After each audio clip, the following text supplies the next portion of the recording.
New details today in a deadly chase turned shootout in Pinellas County. Investigators released new information about the man accused of starting it all and why deputies say they were forced to take him down.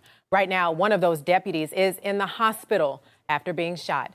10 Tampa Bay's Chris Rogers is on top of this story. And Chris, how is that deputy doing right now?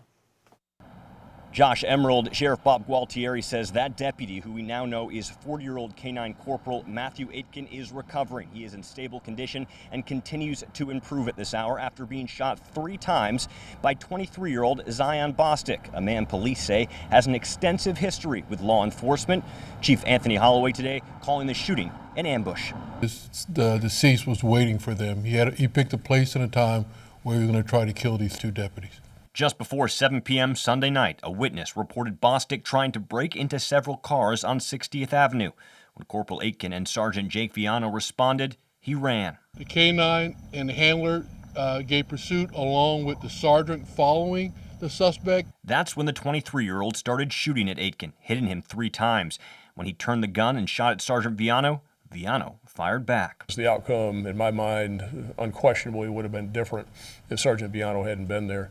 Bostick was no stranger to law enforcement. His rap sheet is extensive. He's been arrested 18 times on 34 different felony charges, 22 different misdemeanor charges.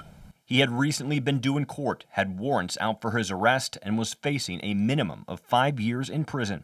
He simply just didn't want to go back to prison, and that's what he told his mother. Bostick fired 6 shots in total with a 9mm. And was carrying more than just one weapon. We also found in his front right pocket a .380. That gun was stolen out of an unlocked vehicle in 2018. The sheriff reiterating just how dangerous wearing the badge can be.